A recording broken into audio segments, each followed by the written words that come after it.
अजीज मुसलमानों, अरसाए दराज का रजा खानियत, बरेलवियत, उलमाए देवबंद ते तनकीद कंदी अचे पई।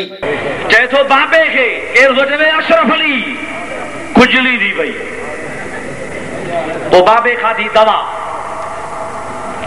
दवा जो खाधई तो दवा खाइण सां खुजली छॾे वियसि, बीमारी छॾे वियसि।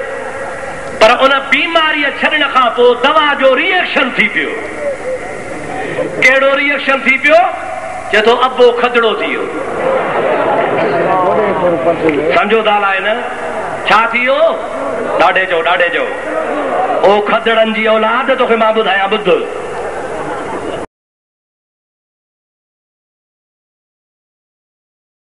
समझन पिया मैदान खाली है, इनजे करे कदें मौलाना अशरफ अली थानवी थे, कदें मौलाना कासिम नानोतवी थे, कदें मौलाना रशीद अहमद गंगोही थे, कदें मौलाना खलील अहमद सहारनपुरी थे, कदें कहीं अकाबिर थे, कदें कहीं अकाबिर थे फतवाऊं ॾिन पिया, तनकीद कन पिया, घट वध ॻाल्हाइनि पिया।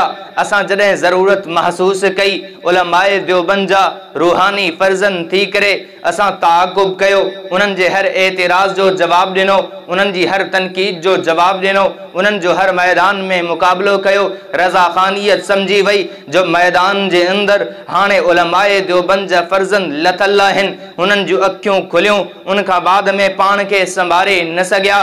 कल ताईं जेका तनकीद करनि पिया, अॼु उहे पंहिंजे दिफ़ा में पेश करण लॻा। इन्हनि जा अकाबिर मौलवी अब्दुल रहीम सिकंदरी, उन जो फर्जंद हक नबी सिकंदरी ऐं उन्हनि जा ॿिया मौलवी कल ताईं मौलाना अशरफ अली थानवी रहमतुल्लाह अलैह ते तनकीद कनि पिया, अॼु उन्हनि जी ज़ात के पंहिंजे अकाबिर जे दिफ़ा में पेश करनि पिया।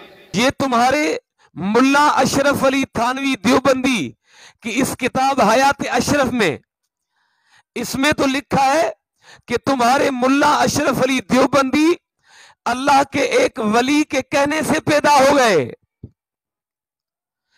हमारे बुजुर्ग के मुरीद ने तो कहा अगर इशारा करे तो हो जाए। हम खामोश थे कि बर्बाद न हो जाए गुलशन का सुकून, हम खामोश थे कि बर्बाद न हो जाए गुलशन का सुकून, और ये बरेलवी समझ बैठे कि हम में कुव्वते ललकार नहीं।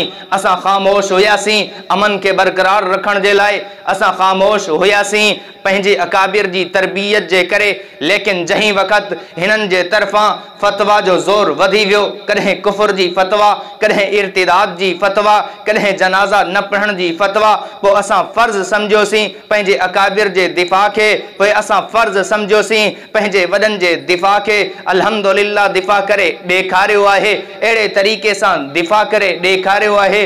कल ताईं तनकीद करण वारा अॼु पंहिंजे अकाबिर में असांजे अकाबिर खे बुज़ुर्ग मने करे उन्हनि जी इबारतुनि के बतौर दिफ़ा पेश करनि था।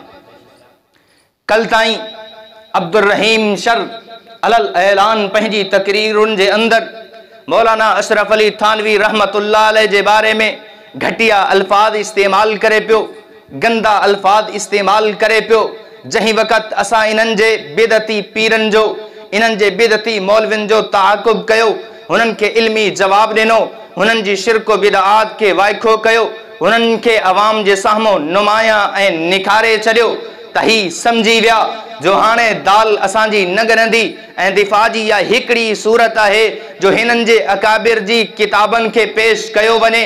असांजे अकाबिर के सहारो बणाए करे, असांजे अकाबिर जी इबारतुनि के सहारो बणाईंदे पंहिंजे अकाबिर जो दिफ़ा करनि पिया, कल ताईं तनकीद करनि पिया, अॼु मञनि पिया त अकाबिरीन उलमाए देवबंद हक़ ऐं सच आहिनि।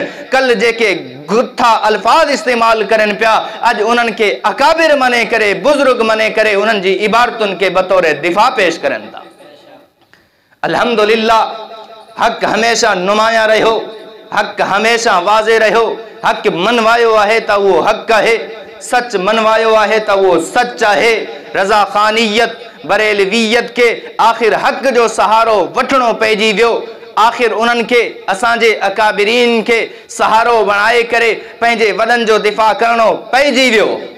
नंबर 2, असां अल्हम्दुलिल्लाह बुज़ुर्गनि जी बुज़ुर्गी जा क़ाइल हूं, वलियुनि जी विलायत जा क़ाइल हूं।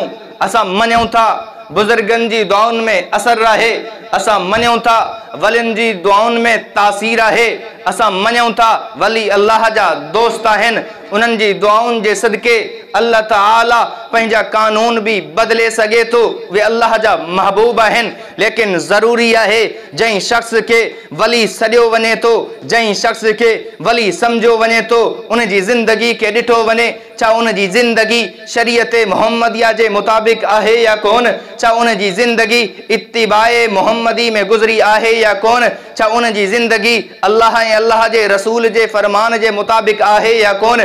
जेकॾहिं आहे उहे असांजे अखियुनि जो नूर आहे, उनखे असां वली मञूं था, पर जंहिंजी ज़िंदगी शिरको बिदआत में गुज़री हुजे, जंहिंजी ज़िंदगी पंहिंजो पाण खे पूॼाइण में गुज़री हुजे, सजदन में गुज़री हुजे, त पाण खे सजदा पियो कराए, इनखे कॾहिं बि वली मञण जे लाइ तयारु कोन आहियूं, इन जी दुआउनि में तासीर मञण लाइ तयारु कोन आहियूं।